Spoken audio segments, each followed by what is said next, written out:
So this is a wonderful example for this study of the sociology of social knowledge, which also tells us an absolutely fantastic story about what this site is in reality.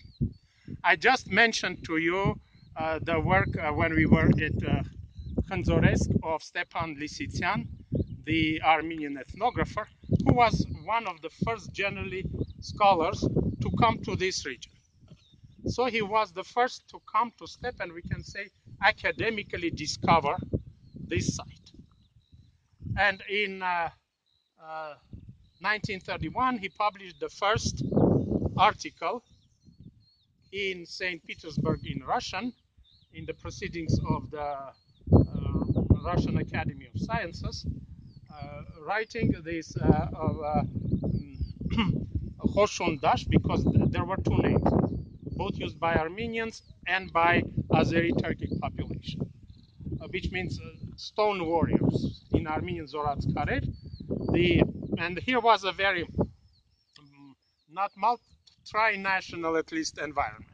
There were Armenians living in Sisian and in Goris, and there were Azeris and Kurds taking their flocks across these things. So both use the same name, but in their different languages. So you may both meet in literature Hoshundash, and which will be in Turkic, and Zorats Karer, which will be in Armenian, but it means stone warriors. And again, there are folk legends about that these were the enemy warriors, that you can see this row of stones there, coming to attack the inhabitants of this region, but then God sends his angels, and they turned the enemies into stones. So we have also in Armenian folklore such a story. But then the story goes the following way. At that time, 90 years ago, very little was known in archaeology in general. Because when you compare archaeology to other fields of social sciences, archaeology is almost as young as, let's say, sociology. The history had to 25, and philosophy, they have 2,500 years of history and accumulation of knowledge. Same, let's say, grammarian studies. Even physics goes to antiquity, and so on. With archaeology, when we go 100 years ago, we knew a lot already about Egypt, much less about Mesopotamia. We already knew something about Assyria. The first cuneiforms were already deciphered. But all these things, nothing was known, let's say, almost about the great Hittite empire of the Bronze Age in Anatolia. It was even not deciphered. The Hittite language started only in 1913, 1917. Bedřich Hrozny, who was serving Czech scholar in the Austrian army, during his spare time, when he was not fighting, he was working on the decipherment of Hittite cuneiforms. So we had these specific places like or concentrations of our knowledge on specific different places that were very poorly connected. So when there were many gaps of knowledge, and still we have many today, but much less than we had 100 years ago. So, and the first Armenian scholars, what they had, they knew nothing about what we have in Armenia. We had just before that some knowledge about the existence of cuneiform inscriptions, of the Urartian cuneiform inscriptions, which were at that time, 100 years ago, we even couldn't read correctly. And then we had some excavated ancient tombs. And these first archaeologists and anthropologists tried to connect different finds, different sites, to what was known in the world. So the cuneiform inscriptions that now we know they date from the second half of the 9th through the beginning of the 6th century BC here in Armenia, in the Hurrian or Hurri-Urartian language, that we call it Hurri-Urartian language. They themselves call it the Biaynili language. We knew that is connected to Mesopotamia. So what to do with all these big stones, the so-called megaliths, or enormous big stones? Megas means big, great stones. closest parallels were actually in Western Europe, like in France, Britain, in Portugal, even in Ireland. And so, by analogy, Sisian, who first published it, said that it was known that in Ireland it predates the age of metals. Same at that time was in France, in Bretagne. Now we know that it's more copper age there. At that time it was supposed to be the new Stone Age, the Neolithic there. So Sisian thinks, okay, if they're similar, the best, and he never insisted 100%. He said, we can hypothesize that this also should be Neolithic. And here starts the confusion that you can find on right now on the internet. So the next steps were that this site was visited by several archaeologists only in the beginning, after Sisian, only in the beginning of the 1970s. By 3 people, including myself when I was still completing my undergraduate education, and I collected a collection of pottery. I didn't know very well at that time what that pottery meant, but then later on into the second half of the 70s, early 80s, we were able to identify the pottery and date this absolutely identical pottery by radiocarbon analysis. So we got the date around 1800 to 1650 BC. So it was clear that we have here this time of 1800 BC, which is exactly the time, as I just told you, of this expansion of nomadism and international trade and the first stage of capitalism between Mesopotamia and Anatolia, and very wealthy nomadic tribes here. Now, the next development is very interesting. Toward again the middle 70s, we had, and we still have, she is still, thanks God, alive, a quite very well knowledgeable, very serious scientist, a woman, Elma Parsamian, who was the deputy director also of the Burakan Observatory, very well known internationally. And so she essentially did the first work. She discovered archaeoastronomy in Armenia, not here, on the site of Metamor. Very interesting archaeological site where we have rocks decorated and not decorated, on which different solar and astral signs were depicted, and also very interesting signs showing the coordinates. You have north, south, east, west, all the way. East-west is mostly defined by vernal and autumn equinoxes. North-south, exactly that we do today toward the polar bear, the great polar bear.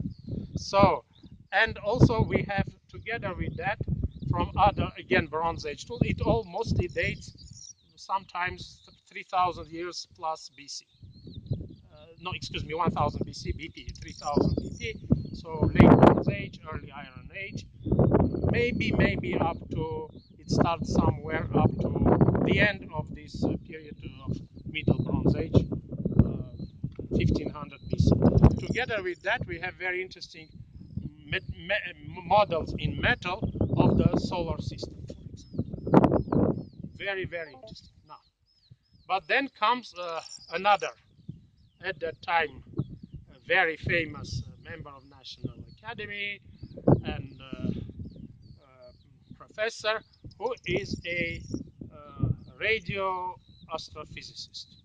So he does nothing to do with studying the sky and so on. He has these big constructions of Mount Ararat, funded by the Central Soviet government, to see how we can, is there anything out there to capture, to record any kind of signals coming from there and so on. Paris Heruni.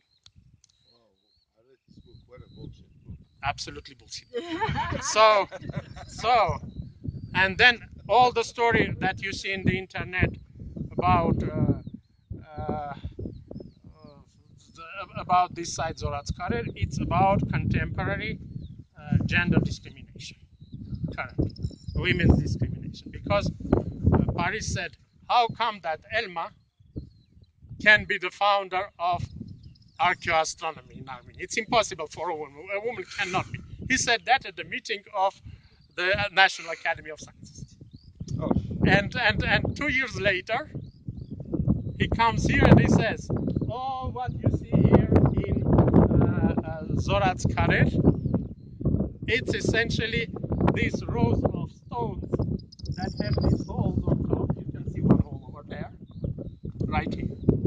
And multiple we'll see next on others. They are places of observation of the sky. And essentially, he opens Sisian's report when it says that it's the new Stone Age. And he opens the Britannica. Near Eastern archaeology, new Stone Age. He only once visited here, no excavations, not knowing our material, not knowing radiocarbon dating, nothing.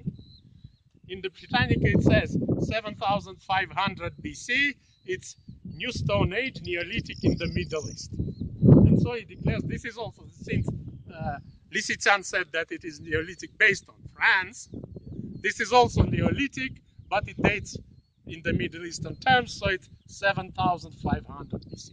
We have absolutely no traces of that period. So this is this kind of what we call a sociology, modern contemporary sociology of social knowledge. And now let's go and see this indeed wonderful civilization. So, with regard to these holes, in the last 20 years, not such big structures that we are going to see now, but much smaller, were found here in the same area of Sisian in about 6 places. And sometimes just separate individual stones with such drilled holes I found around these places where these stones were erected, and they are just in a horizontal position. So, and in other places, and that was studied by both my colleague here, Makartic Zardarian, and by the expedition of Brown University with John Cherry, and what they found out, that these holes were essentially drilled through a rope inside to attach to draft animals and to drag them. So this is like the Egyptians did with the rollers. No, they did with the rollers. With rollers. Because no, they moved some of them, the Vendôme thing, you know, with the columns. Yeah. Also, yeah. Yes. And by the way, the picture of that you can see also in Istanbul. Yes. In this the Sultan Ahmed, where there is the obelisk of Thutmose III that was brought under Emperor Theodosius I and erected, yes, there. So we are talking the late 4th century, and on the basis it shows how there is a relief showing how this obelisk was erected, and there you see exactly these pictures. Exactly the pictures, yes, depicted of the late 4th century. So now, but the fact remains that, okay, we know even approximately where some of these stones were dragged from. What was this all for? And if we accept the date based on carbon dating and pottery, it's the time of the greatest expansion of this cyclical nomadism, which we also call in the Alps, in other places, transhumance, which means that you essentially have the winter pastures for the winter, and you have the summer pastures. This site is exactly at midpoint between in this whole region, between the winter and summer pastures. if you look that way, you cross those mountains and you get into the Araks Valley near Nakhichevan, which is part of Azerbaijan now, where are the winter pastures at low elevations, about 800 meters above sea level, where along Araks you have grasslands even in December, January, February, and so on. So you can feed your animals there. Then, when snow starts melting, and there is no snow along Araks River, when snow starts melting, gradually receding, you have all these beautiful green meadows coming after and going all the way to these high mountains. And together with these grasslands, you move your flocks. And still we have in Armenia some of such movement, especially among the Kurdish, the Yazidi pastoralists that we still have in Armenia. So it's very well documented. Now, this is exactly on the central road of movement between the winter pastures and the summer pastures. What is this whole structure about? Certainly this is some kind of a very symbolic fence that goes all the way down. And it encompasses an area of about 8.5 acres. And inside this acreage, inside this sacred space, it's like a holy precinct. You have approximately 60 or 70, we will see them now, funerary chambers built out of enormous stones. Practically, except for the one that we will see at the entrance, which has a central significance. None of them are excavated yet, because most of our archaeologists like to find great things like gold, sculptures, I don't know, weapons, so on and so forth. Most of those burials, probably they were in antiquity very full of such stuff, so they are all robbed. But that doesn't mean that we don't need to study or to excavate, because we and preserve, obviously, and conserve, because we always can find something intact. Like, for example, an enormous royal tomb was excavated 5 years ago, 6 years ago, near Ashtarak. It was a burial mound. In this, besides like these big tombs that you will see here, there is also traditional building burial mounds, underneath which there are big stone built, even holes up to 40 square meters. And so one of those were excavated by my colleague, and he was also one of my first students here, Jakob Simonian. He found it was completely robbed in the central part, but in one corner he found beautiful, beautiful gold medallions that the robbers just didn't notice. In the other corner he found remains of a wheel that was a funerary chariot. So we still get an enormous information even from those tombs robbed in antiquity. Now let's walk to this central thing. Big boulders encircling. This is a very characteristically sacred circle that we have. Again, this is very interesting. We don't have such things, let's say, in Egypt and Mesopotamia. But these circles, they go from India, where they are the latest, all the way coming here, where they are much earlier, and going into Western Europe, where they are also quite old. So it's pretty much this area of spread of speakers of Indo-European languages. How that relate, still nobody have thought too much published about that, and I still cannot figure out. It's much more difficult to just take one specific feature and try to figure out. When you have things in a whole context, it's much easier. It's like you can take 2 pages of, let's say, War and Peace of Leo Tolstoy and cut every single word. Mix them, and you will be able to create virtually any text out of those words. But if you keep the original text, you will have no difficulty identifying that it's War and Peace of Tolstoy. So pretty much in world history, in archaeology, whether we are talking about the past or projecting trends into the future, which is a very difficult thing to do but not impossible, with some degree of probability, it's always about having the complete evidence. That's why I'm very great adherent to this concept developed at the beginning of the 20th century, the anthropological concept of holism, that you have to gather all the possible evidence together to make some kind of judgment. Now, there is another thing, and that's essentially the way that limits the possibility of some kind of very voluntary and unjustifiable interpretations.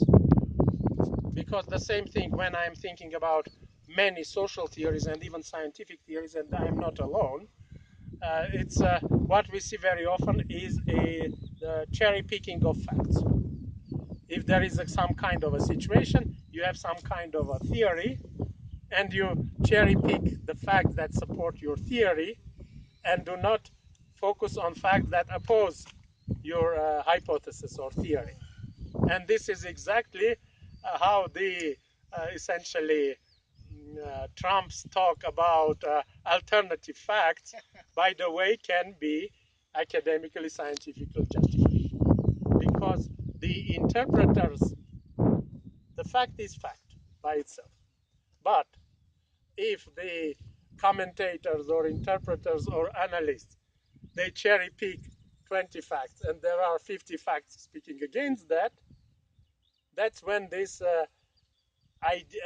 ideally the concept of alternative fact is wrong, because fact is fact. But when you took only one part of the facts, disregarding the other part of the facts, then you get alternative facts. So these are all the things that we can take into account. Now let us approach to so that you can see the internal structure of this tool. This is one tool. This is one. This is a central tool.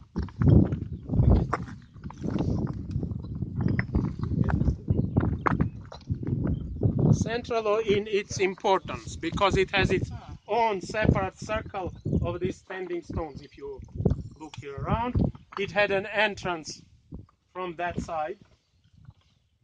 So you now stand on the top of the capstone of the entrance. Yeah. So and underneath, so they used it, they opened it, they went inside, and this one even probably was robbed also from there.